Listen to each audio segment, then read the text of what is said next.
जय हिंद मेरे प्यारे साथियों, आप सभी का स्वागत है हमारे channel self study with Kundan में। और चलिए हम लोग सिंधु घाटी सभ्यता को कंटिन्यू करेंगे। और ये ठीक है, अब यहाँ पे नीचे लिख दे रहे हैं आपका आर्थिक व्यवस्था। अब देखिए आर्थिक व्यवस्थाएं पढ़ेंगे क्या।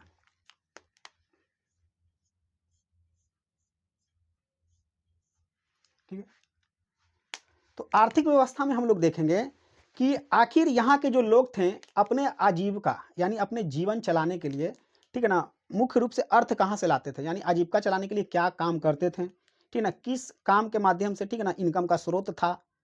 इसी को हम लोग, ठीक है ना, किसमें पढ़ेंगे, इसके आर्थिक, ठीक है ना, व्यवस्था में।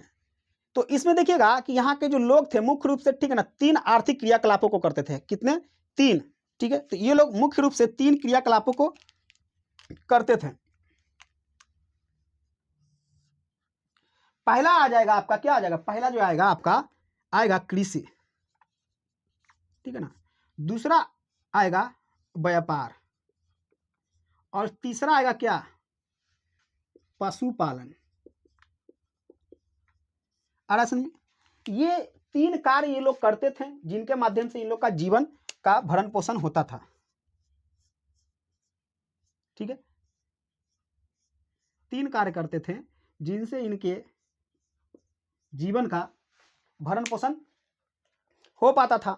यानी अगर देखा जाए, ठीक है ना, तो एग्रीकल्चर, ट्रेड, और यहाँ पे अगर देखिएगा पोस्ट्रियल, ठीक है ना, यानी कि पशुपालन। ठीक है, अब एक एक बिंदु को हम लोग देखेंगे, ठीक है ना, कि कृषि में कैसे कृषि करते थे, कृषि में क्या होता था, व्यापार किस तरह का था, और पशु में कौन कौन से पशुओं को ये पालते थे। ठीक है, देखिए कि इसमें जो देखिएगा कि कृषि में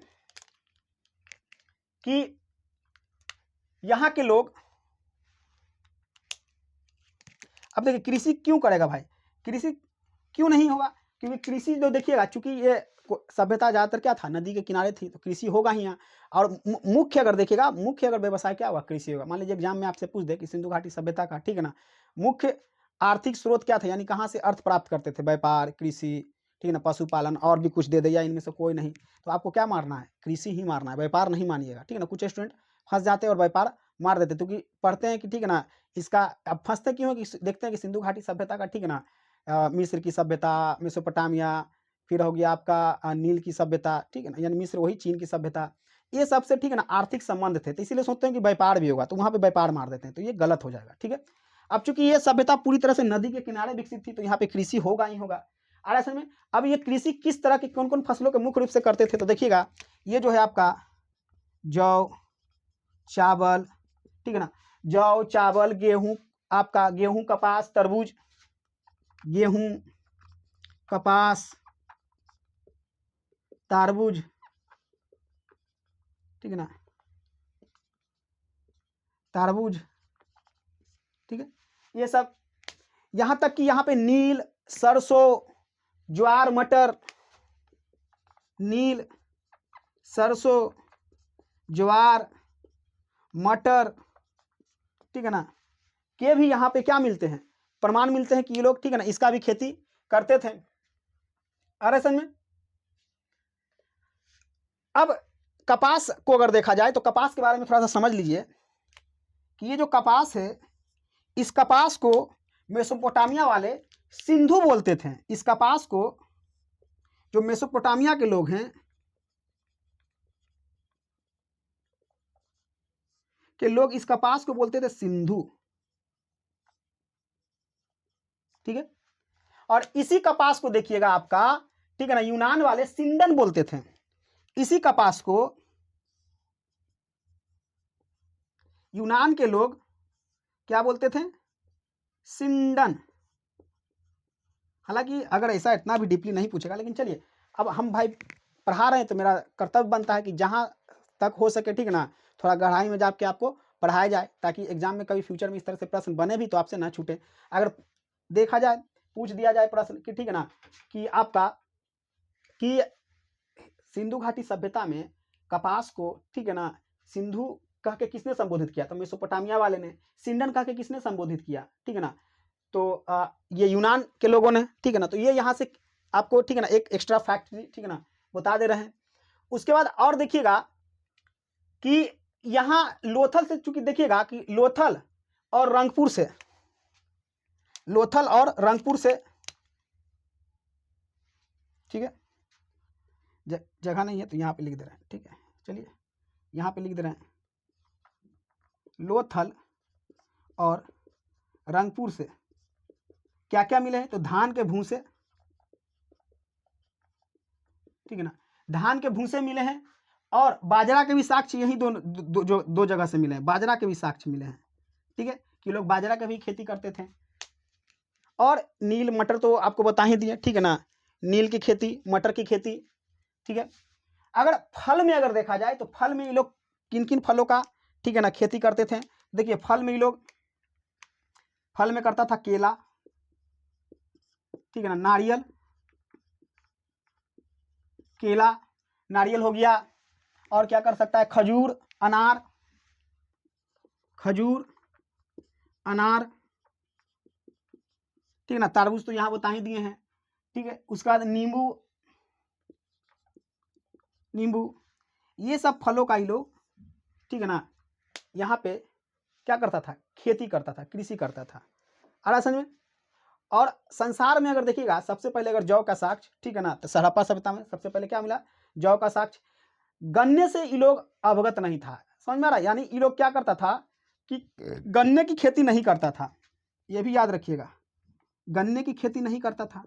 अब बात आ जाए भाई गन्ने की खेती नहीं करता था, तो ये लोग, अगर ये लोग का मीठा खाने का मन करता हो तो क्या खाता होगा, तो ये लोग समझ रहे, नेचुरल तरीके से शहद का इस्तेमाल करता था, यानी मीठे के तौर पे, गन्ना तो था नहीं तो मीठे के तौर पे शहद का इस्तेमाल करता था, ठीक है, शहद का इस्तेमाल करता था। आ रहा है समझ में। नील की खेती ये सब देख लिए, साक्ष्य मिला, ठीक है ना, गुजरात, ये सब यहां से क्लियर है। तो ये आपका था क्या, कृषि, ये था क्या आपका कृषि, ठीक है ना। तो कृषि भी आपका क्लियर हो गया होगा, कृषि किन किन फसलों का करता था, ठीक है, एक बार देख लीजिए। अब आते हैं कि व्यापार, अब किस पे आते हैं, व्यापार पे आते हैं, ठीक है ना। तो इसका व्यापार कैसा था, ठीक है, इसको चलिए मिटाते हैं, देख लीजिए, स्क्रीनशॉट लेना चाहते तो ले लीजिए।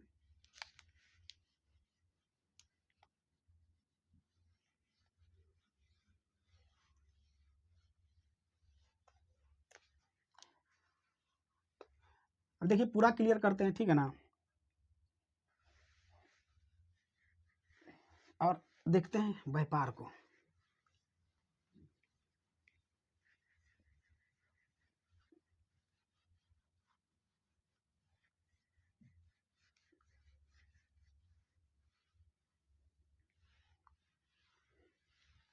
चलिए देखिए कि व्यापार,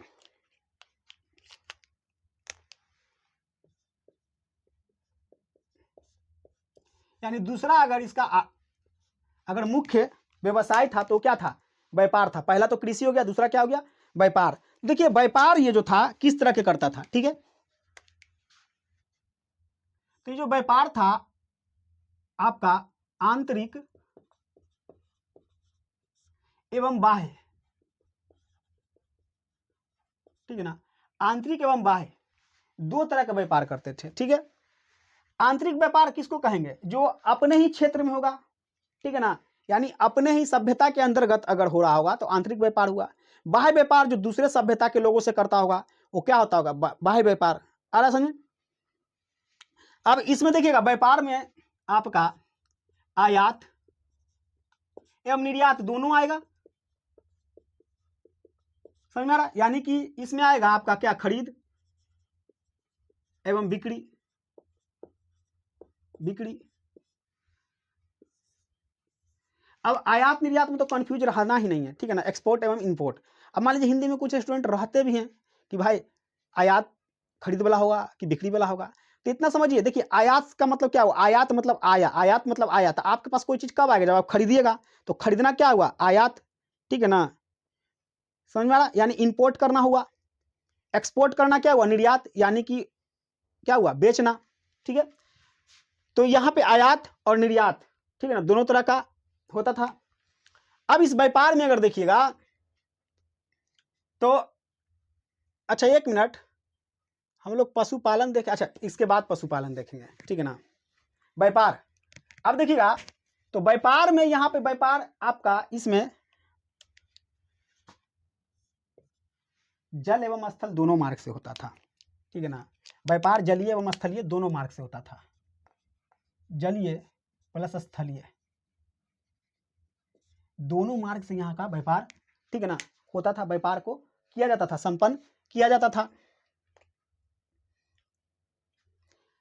आरासन में अब देखिए यहाँ चूंकि व्यापार जो था, ये व्यापार उस समय सिक्का का प्रचलन नहीं था, मुद्रा उतना नहीं था, तो यहाँ पे जो था क्या था, व्यापार वस्तु विनिमय प्रणाली से होता था, यानी एक वस्तु के बदले दूसरे वस्तु। आ रहा है समझ में, जिसको क्या बोलते हैं, वस्तु विनिमय प्रणाली। आप लोग सब लोग भली भांति ठीक ना जानते होंगे जी, वस्तु विनिमय प्रणाली, ठीक है ना। यानी कि किसी वस्तु के बदले किसी वस्तु को देकर, ठीक है ना, किसी अन्य वस्तु को प्राप्त कर लेना, यानी लेन देन कर लेना, ठीक है ना। तो क्या हो गया, वस्तु विनिमय प्रणाली, ठीक है। अब देखिए बाह्य व्यापार की अगर बात करें, तो ये बाह्य व्यापार ये किस किस देशों से करता था, ठीक है ना। तो बाह्य व्यापार में अगर देखिएगा, ये जो व्यापार करता था ये आपका, ठीक है ना, Afghanistan, Iran, Iraq, Afghanistan, Iran, ठीक है ना, इराक, ठीक है ना, अफगानिस्तान, ईरान, इराक, ठीक है, इत्यादि देशों से ये करता था मुख्य रूप से, ठीक है। बाहरी व्यापार करता था, जल मार्ग स्थल मार्ग दोनों से होता था, ठीक है ना। वस्तु विनिमय प्रणाली होते थे। और इसमें अगर देखिएगा कि यहाँ पे, ठीक है, जो सिंधु घाटी सभ्यता का जो बाट इस्तेमाल किया जाता था, बाट मतलब समझ गए ना, जैसे कि बटखरा इस्तेमाल वजन के लिए, तो उसका कुछ अनुपात में वजन होता था। जैसे आज हम लोग जैसे दुकान से अगर कोई सामान लाते हैं, तो अगर बनिया के यहाँ जाइएगा तो हार्डली कितना रहेगा, ठीक है ना, 100 ग्राम, ठीक है ना। 100 ग्राम के बाद आपका कितना, 200 ग्राम, ठीक है ना, 250 ग्राम, ऐसा रहता है, ठीक है ना।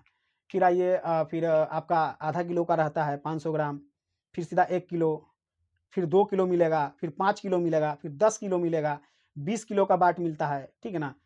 इस तरह से बाट उस समय जो रेशियो था, तो देखिएगा कि बाट का जो रेशियो था इसका, वो था रेशियो 1, 2, 4, 4 के बाद आपका कितना था जी, 16, 32 और 64, समझ जैसे कैसे स्क्वायर जा रहा है, ठीक है ना, इसका स्क्वायर, इसका स्क्वायर, इसका स्क्वायर, इसका स्क्वायर, ठीक है। इस तरह से इसका बाट का अनुपात था। लेकिन मुख्य रूप से किसका इस्तेमाल ज्यादा होता था, तो ये 16 वाला, ठीक है ना, 16 वाला जो था, ये मुख्य रूप से इसका ज्यादा प्रयोग होता था, इस बाट का, ठीक है। तो बाट क्लियर है आपका, ठीक है। और मापने के लिए गज का इस्तेमाल करते थे। अगर कोई चीज का लंबाई अगर मापना है, तो मापन के लिए लोग गज का इस्तेमाल करता था जी, ठीक है। मापन के लिए क्या करता था, गज का इस्तेमाल करता था। आगे देखते हैं कि बाह्य व्यापार, आयात एवं निर्यात, ठीक है ना, ये क्या क्या करता था, ठीक है ना। तो निर्यात की अगर बात देखें, तो निर्यात क्या क्या करता था, ठीक है ना। देखिए ये निर्यात आपका नील, सीसा, कपास, ऊन, नील, सीसा, कपास, ऊन, ठीक है। उसके बाद ऊन के बाद बर्तन भी। अब सोच के देखिए, ये सब चीज कहां था, तो ये सब चीज सिंधु घाटी सभ्यता वाले के पास था। आ रहा समझ में, यानी नील की खेती कर ही लेता था, सीसा कपास की खेती किया था, ऊनी वस्त्र पहनता था, बर्तन बनाता ही था, ठीक है। अब ये सब अगर इसके पास था, तो ये इसको खरीदने की जरूरत है, यानी आयात करेगा नहीं ना, बेचबे ना करेगा, निर्यात ना करेगा, तो इसलिए ये सब चीज को ये क्या करता था, निर्यात करता था। समझ में आ रहा है। तो निर्यात करने वाली वस्तु में ये सब लिस्ट आएंगे, ठीक है। ये लोग देखिए कि चूंकि खेती अधिक हो जाता था, तो यानी अपने यहाँ, ठीक है ना, इकट्ठा करने के बाद जो बच जाता था, जो भी अन्न वगैरह, उसको भी ये लोग क्या करता था, निर्यात कर देता था। अब आइए कि आयात ये लोग क्या क्या करता था, ठीक है ना, आयात ये लोग क्या क्या करता था उसको देख लेते हैं, ठीक है ना, एक नजर कहाँ कहाँ से, ठीक है ना, क्या क्या ये लाता था, ठीक है, कहाँ कहाँ से ये क्या क्या खरीदता था। अब यहाँ पे एक लिस्ट आपको दिख रहा होगा, ठीक है ना, यहाँ पे साफ साफ आपको दिख रहा है कि यहाँ पे क्या दिख रहा है कि सोना ही कहाँ से लाता था, यहाँ पे दिख रहा है, लिख नहीं रहे, ठीक है ना, यहीं पे आप समझ जाइए। सोना आपको दिख रहा होगा लिस्ट में कि सोना अफगानिस्तान से ला रहा है, ठीक है ना, अफगानिस्तान से ला रहा है, दक्षिण भारत से ला रहा है, भारत से भी ला रहा है सोना। चांदी उसके नीचे जस्ट है, तो चांदी देखिएगा ईरान और अफगानिस्तान से। देखिए यहाँ से प्रश्न पूछता है कि चांदी कहाँ से आयात करता था, ईरान एवं अफगानिस्तान से। तांबा अगर देखिएगा तो तांबा आपका तीसरा नंबर पे है, तो तांबा आपका कर रहा है कहाँ, बलूचिस्तान, अरब, खेतरी जो राजस्थान का क्षेत्र है वहां से भी करता था। लाजवर्द, देखिए लाजवर्द क्या था आपका नीचे वाला, लाजवर्द क्या है कि लाजवर्द एक समझिए कीमती पत्थर है जो नीले रंग का होता है, समझ में आ रहा ना, उसका भी आयात करता था यानी खरीदता था। ये बदस्खा अफगानिस्तान में ही पड़ता है, वहां से लेता था। उसका शीशा देखिएगा ईरान एवं अफगानिस्तान से, शीशा कहाँ से खरीदता था, शीशा बेचता भी था और खरीदता था भी, कहाँ से, ईरान एवं अफगानिस्तान से। सेलखड़ी लोग खरीदता था, देखिए लिस्ट में आपको दिख रहा होगा, सेलखड़ी आपका खरीदता है बलूचिस्तान और राजस्थान। सेलखड़ी क्या होता था, बलूचिस्तान एवं आपका राजस्थान। अब देखिए सेलखड़ी क्या होता है, तो सेलखड़ी एक मुलायम पत्थर होता था, समझा रहा ना, जिस पर किसी भी चीज को उकेड़ कर चित्र बनाना या अंकन करना काफी आसान होता था, ठीक है ना।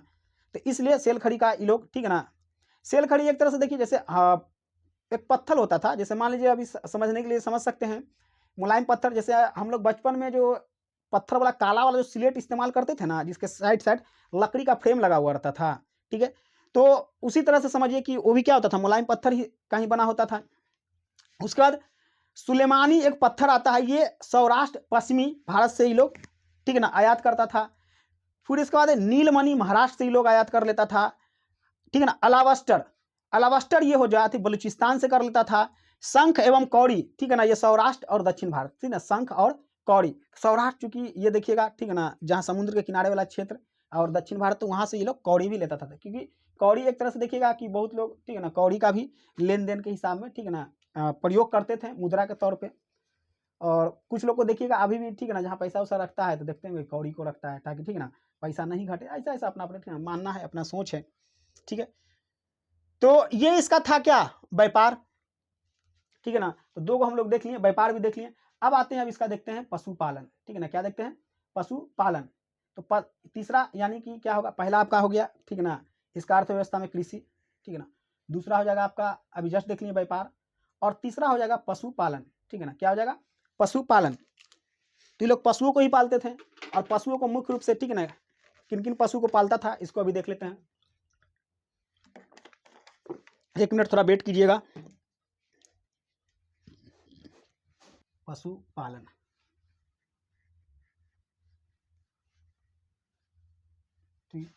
तो पशुपालन को आज हम लोग, ठीक है ना, देखेंगे। चलिए तीसरा नंबर पे आएगा पशुपालन।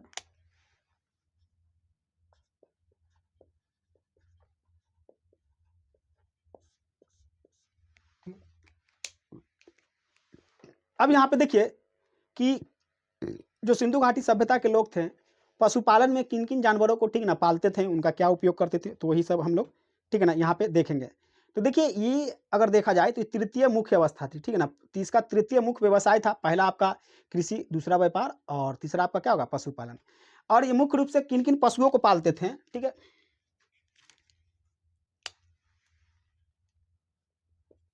देखिए मुख्य रूप से ये पशुओं को पालते थे, ठीक है ना, जैसे कि ऊंट, सुअर, ठीक है ना, भैंस, बिल्ली, भेड़, हाथी, ठीक है ना, कुबड़ वाला बैल, ठीक है ना, एक सींग वाला जानवर, गाय इत्यादि को पालते थे, समझ में आ रहा है। अब लिख नहीं रहे हैं, सुन लीजिए, ठीक है ना, एक बार कि किसको किसको पालते थे। तो आपका कुत्ता हो गया, ऊंट हो गया, सुअर हो गया, बिल्ली हो गया, भेड़ हो गया, हाथी हो गया कुबड़ वाला, ठीक है ना, सांड हो गया, एक सींग वाला जानवर हो गया, ये सबको, ठीक है, पालते थे।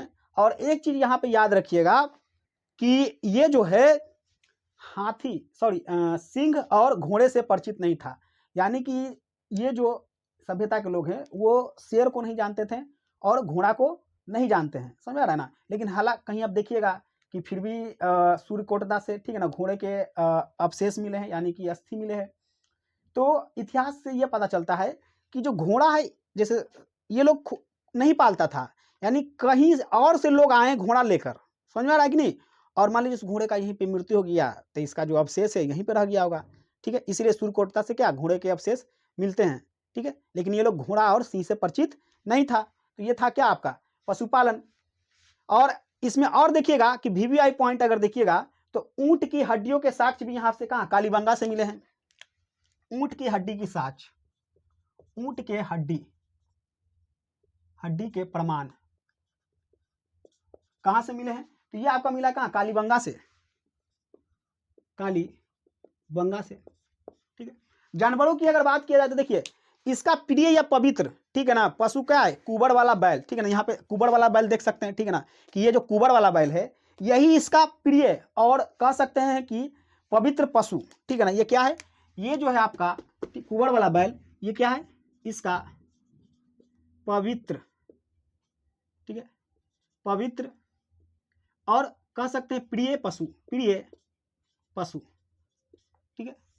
तो ये क्या है? कुंवर वाला बैल। लेकिन मुख्य पशु की अगर बात किया जाए कि सबसे प्रमुख पशु कौन होगा, तो एक सींग वाला, ठीक है ना, पशु, ठीक है ना। तो एक सींग वाला यहाँ पे देख सकते हैं, एक सींग वाला। तो ये एक सींग वाला जो होगा क्या होगा? ये सबसे प्रमुख होगा, सबसे प्रमुख, ठीक है। तो प्रमुख बोलेगा तो एक सींग वाला, ठीक है ना, पूजनीय, पवित्र, प्रिय अगर बोला तो कुंवर वाला, ठीक है ना, कुंवर वाला आपको बैल कहिए या कहीं कहीं, ठीक है ना, इसको सांड भी लिखा जाता है, तो आप समझ जाइएगा। फिर लोथल निवासी, ठीक है ना, हाथियों को भी पालते थे, ठीक है ना, इसका साक्ष्य यहाँ से मिला है, ठीक है। तो ये आपका क्लियर हो गया, ठीक है। तो यहाँ पे हम लोग, ठीक है ना, पूरी तरह से इसको देख लिए अर्थव्यवस्था वाले में, ठीक है ना, इसका कृषि देख लिए, इसका व्यापार देख लिए, पशुपालन भी देख लिए, ठीक है, सामाजिक देख लिए, आर्थिक देख लिए, राजनीतिक भी देख लिए। अब हम क्या देखेंगे? धार्मिक, ठीक है। तो इसका धार्मिक जीवन कैसा था उसको भी देख लेते हैं, ठीक है।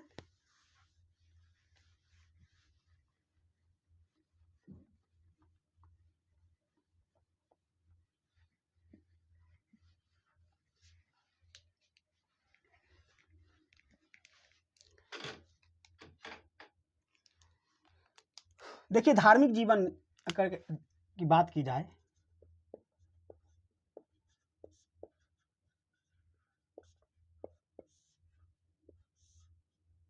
ठीक है, तो धार्मिक जीवन की अगर बात की जाए इसका, तो देखिएगा कि धार्मिक जीवन में अगर देखा जाए तो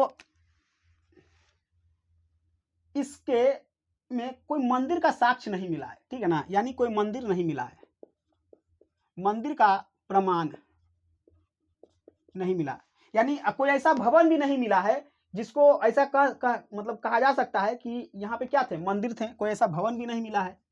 लेकिन वहीं अगर देखिएगा मेसोपोटामिया में,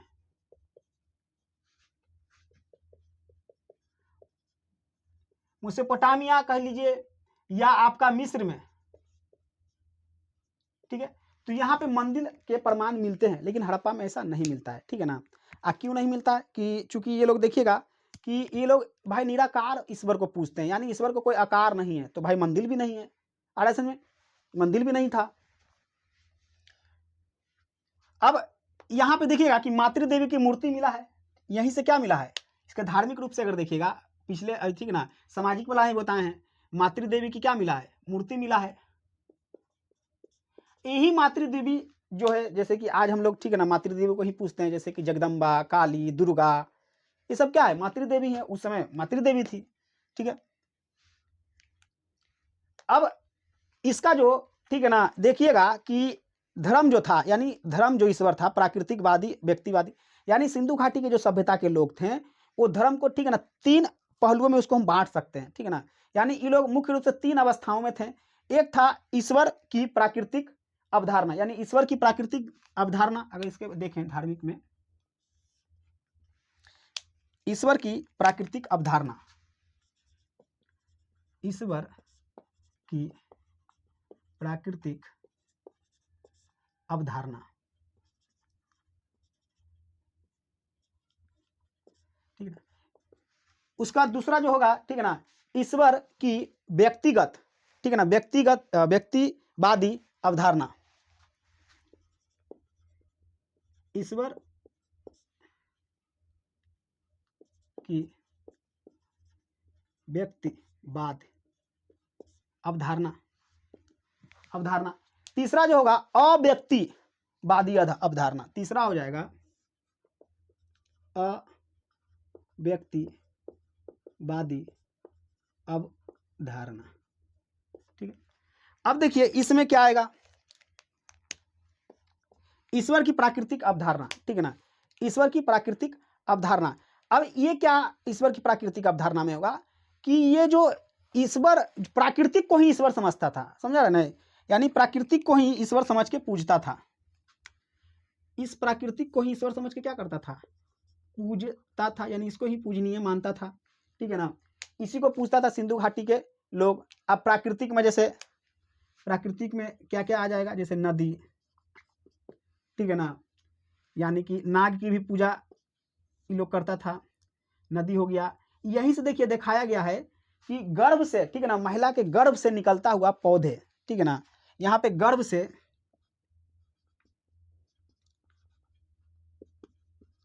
पौधे को निकलने का साक्ष्य मिलता है। ठीक है ना, क्या मिलता है कि यहाँ पे गर्भ से, यानी कि देखा जाए कि धरती को भी लोग पूजता था, यानी धरती को क्या दिखा रहा है कि धरती माँ है, तो ये लोग गर्भ से जो पौधे निकल रहा है, इसका अर्थ क्या हुआ कि धरती को ही पूजता था, और धरती को कैसा समझता था, माँ के रूप में पूजता था। ठीक है ना, क्योंकि यहीं से सब कुछ क्या हुआ है, उत्पत्ति हुआ है। उसके बाद इसी में देखिएगा कि आपको विश्वास करता था, सूर्य की पूजा करता था, नदियों की पूजा करता था, वृक्ष की पूजा करता था, वृक्ष की पूजा करता था, ठीक है ना, सूर्य की पूजा करता था। और बताए थे सूर्य के पूजा के रूप में आपको स्वास्तिक का चिन्ह मिला था। तो स्वास्तिक का चिन्ह, ठीक है ना, दायां और बायां दोनों तरफ से मिला था। ठीक है ना, यानी कि अगर देखिएगा तो स्वास्तिक इस तरह से दोनों प्रकार के मिले थे। एक स्वास्तिक ये वाला, ठीक है, ये तो ये आपका राइट साइड वाला, एक आपका इस तरह से ये उल्टा वाला बायां वाला, ये राइट और ये लेफ्ट। तो ये दोनों तरह के स्वास्तिक यहाँ से मिले हैं। ठीक है ना, पिछले क्लास में भी देखा, एक बार फिर से देख लेते हैं। ठीक है ना, इस तरह के स्वास्तिक यहाँ से मिले हैं। ठीक है, तो ये हो गया कि आपका क्या, प्राकृतिक को ही ईश्वर के रूप में लोग पूछता था। ईश्वर का व्यक्तिवाद विचार अवधारणा में देखिएगा कि इसमें जैसे कि व्यक्ति को ही ईश्वर के रूप में पूजा जाए। ठीक है ना, जैसे कि आज हम लोग जैसे पूछते हैं कि ठीक है ना, व्यक्ति के रूप में जैसे भगवान श्री राम को, ठीक है ना, तो ये जो अवधारणा किसके अंतर्गत आएगा, तो व्यक्तिवाद अवधारणा के अंतर्गत। ठीक है ना, यानी किसी इंसान को, ठीक है ना, भगवान के स्वरूप में पूजना। अव्यक्तिवाद तो सिंधु घाटी के लोग अव्यक्तिवाद अवधारणा को मानते थे, यानी ये लोग जो थे, ठीक है, कि निराकार, यानी ईश्वर का कोई आकार नहीं है, निराकार, निराकार, ईश्वर का कोई आकार नहीं है। ठीक है ना, इसी रूप में ही लोग मानता था। इसीलिए तो यहाँ पे देखिएगा मंदिर का प्रमाण नहीं मिला है। ठीक है ना, आ रहा समझ में। ये लोग देखिएगा पीपल का पेड़, ठीक है ना, जैसे यहाँ पे देखिए प्राकृतिक में और समझिए कि अगर पेड़ में अगर देखिएगा वृक्ष में तो सबसे ज्यादा पीपल के वृक्ष का, ठीक है ना, पूजा करने का प्रमाण यहाँ पे प्राप्त होता है। इसी में अगर देखिएगा कि मातृ देवी तो बता दिए, ठीक है ना, यहाँ पे एक सिंगी वाला शिव, ठीक है ना, मिला है। और यहाँ पे देखिए पशुपति, ठीक है ना, पशुपति शिव का भी प्रमाण मिलता है। ठीक है ना, यहाँ पे देखिए पशुपति शिव, यहाँ पे देख रहे होंगे, पशुपति शिव का भी यहाँ पे प्रमाण मिलता है। अब देखिएगा कि पशुपति शिव के आप देख सकते होंगे, ठीक है ना, इसमें कि पशुपति शिव के कि अगर मान लीजिए यहाँ पे आपसे चित्र में देखिए कि ये आपका अगर पशुपति जी हैं एक, मतलब, ठीक है ना, मान लीजिए इस तरह से मुकुट दम इसका भयंकर मुकुट है, ये फेस है, ठीक है ना, अगर इस तरह से कुछ है तो देखिए इसके राइट और लेफ्ट और ये इसका, ठीक है ना, नीचे वाला हिस्सा, ठीक है, तो इसमें देखिएगा कि इसके बाएं ओर, ठीक है ना, गैंडा और भैंसा है। बाएं ओर क्या है, इसके लेफ्ट साइड है गैंडा और भैंसा। नीचे क्या है, नीचे हिरन है, नीचे हिरन है तो कितना, 2 हिरन है। और राइट साइड क्या है, तो राइट साइड इसका हाथी और बाघ है। राइट साइड क्या है, हाथी और बाघ है। ठीक है, हाथी एवं बाघ। ठीक है। और ये कैसा है, तो ये समझिए एक तरह से योग के मुद्रा में बैठे हुए हैं। आ रहा है समझ में? योग के मुद्रा में बैठे हुए हैं और इन पे इनका कितना 3 सिंह दिखाया गया, 1 2, इस तरह से 3 सिंह दिखाया गया है। ठीक है, तो इनको पशुपति शिव के रूप में, ठीक है ना, माना गया है। स्वास्तिक का बताही दिए, ठीक है ना, धार्मिक यहाँ पे देख लीजिए। तो इस तरह से सिंधु घाटी के लोग, ठीक है, धार्मिक व्यवस्था थी। और इसमें पीपल का पेड़ हो ही गया। और हाँ, अब पशुपति के बारे में देखिए बताया किसने है, तो इस पशुपति के बारे में मैके ने सबसे पहले बताया, मैके महोदय, ठीक है, कि ये पशुपति शिव के, ठीक है ना, ही हैं, मैके महोदय ने बताया। ठीक है, मैके महोदय ने बताया। वृक्ष की अगर बात करें तो इसमें देखिए, इसमें और समझिए पीपल के वृक्ष में कि इसमें देखा गया कि जुड़वा पशु से, ठीक है ना, जुड़वा पशु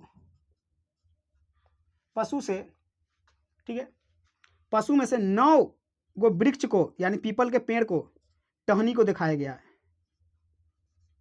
टहनी को इस तरह से प्रमाण दिखाया गया है। ठीक है, यहां पे देखिए, यहां के लोग और लिंग और योनि की भी पूजा करते थे। सोच रहे हैं ये लोग कितना, ठीक है ना, खुले विचार के थे, ठीक है ना, पूरा ओपन माइंडेड थे कि लिंग और योनि को भी, ठीक है ना, ये लोग क्या करते थे, पूजने का काम करते थे। पशुपति देख ही लिए, ठीक है। तो ये इसका क्या था, ये इसका था आपका, ठीक है ना, धार्मिक अवस्था। ठीक है, तो धार्मिक अवस्था भी क्लियर हो गया होगा। आ रहा है समझ में?